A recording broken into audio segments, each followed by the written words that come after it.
So, picture this. You're about to sign a massive contract with a New York business. But are you absolutely 100% certain that company actually exists?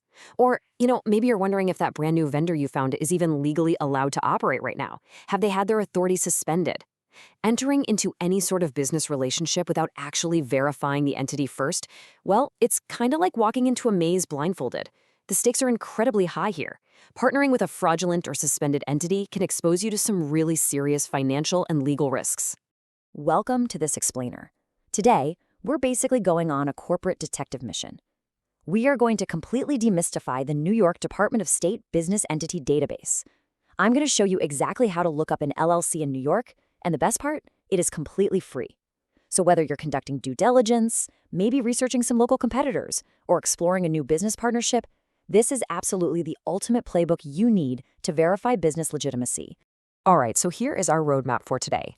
First, we'll cover why we verify NY LLCs. Second, navigating the NY state database. Third, a walkthrough and some common search hurdles. Fourth, advanced free research tools. And finally, actionable insights and next steps. Let's jump right into Section 1, why verify NY LLCs. You see, understanding a business's legal standing really isn't just a job for the lawyers. It's an absolute survival skill for anyone doing business in the Empire State. So let's just make sure we're on the same page and quickly define what an LLC actually is. A limited liability company, or LLC, is a business structure that essentially builds a wall between personal assets and business risks. It's super popular in New York because it literally shields the owners from business debts and lawsuits, all while offering some pretty flexible tax options. But because it offers this massive shield, you need to know exactly who and what is hiding behind it before you engage with them. And that brings us to the core reasons to search. Checking the official database is quite literally your first line of defense. You have to verify that a business is legitimate, that it's not some sort of scam. You also really need to check their current active status. Because, hey, just because they formed a company 10 years ago doesn't mean they're in good standing today. You'll use this to conduct essential due diligence before signing contracts or, wiring any money. Plus, it's just a fantastic tool for researching your local market competitors to see exactly how they're structured. Moving right along to Section 2, navigating the NY State Database. All right, this is where we pull out our primary magnifying glass, the official New York Department of State Division of Corporations database. And here is your exact step-by-step recipe for setting up a search. First up, you're going to visit apps.dos.ny.gov/public inquiry. Just type that right into your browser. Once you're there, find the Search By drop-down menu and select Entity Name.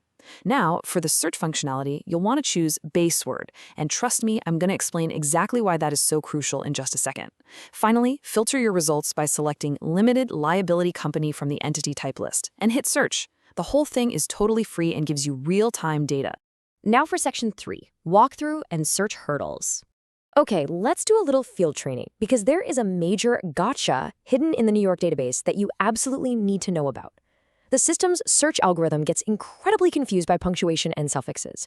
So if you type in Riverwalk Studios, LLC, the system might actually throw a no results found error, even if the business is fully active and doing great. That is a classic rookie mistake. The pro move here is to perform a base word search using only the core keyword. By simply typing Riverwalk and completely leaving out the commas, the periods, and the letters LLC, you guarantee you won't miss the actual entity just because of a technical glitch. So once you actually find the entity, you're going to see its status. Active is what you want to see. It means the business is registered and in good standing. Inactive or dissolved means the registration has officially ended. They might have closed up shop voluntarily, or maybe the state shut them down. But forfeited, that is a massive red flag.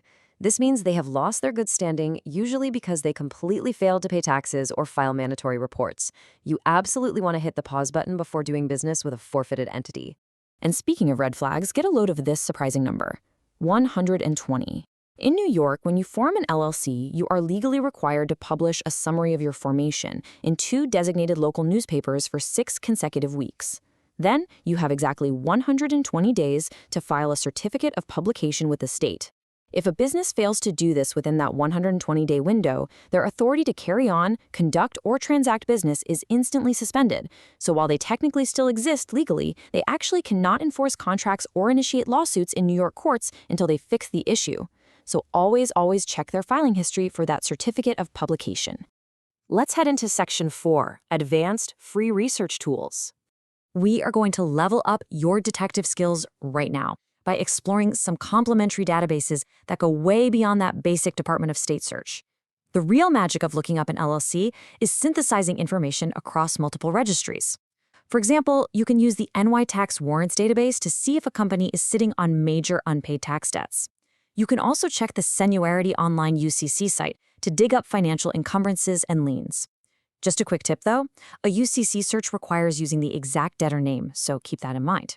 And if the business operates down in the city, the NYC Doing Business database is perfect for seeing if they are actively bidding on major city contracts. Finally, Section 5, Actionable Insights and Next Steps.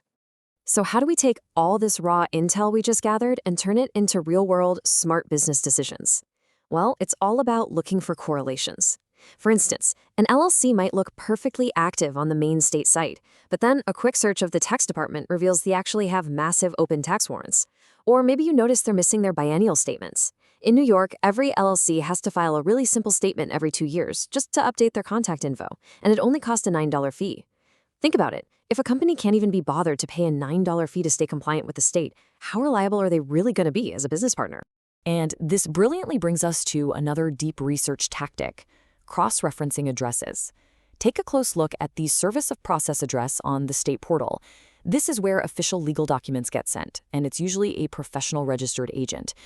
But then, go look at their principal executive office address.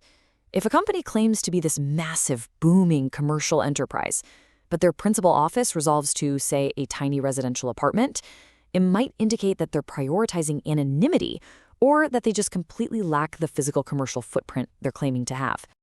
All right, before we wrap this up, we definitely need to cover our bases. This explainer is designed to be a really powerful tool in your due diligence arsenal, but keep in mind, it is for educational purposes only. It absolutely does not replace professional legal or financial counsel. So please always consult your attorney, CPA, or tax advisor before making any complex legal or financial decisions based on public registry data. So, armed with this brand new corporate detective playbook, you are now completely ready to navigate the New York State databases like an absolute pro. You know to avoid those rookie name search mistakes, check those statuses, and always cross-reference your data. So the question is, which New York business are you going to investigate first using your new skills? Drop a comment below and let us know. Thanks so much for joining me on this explainer, and happy researching.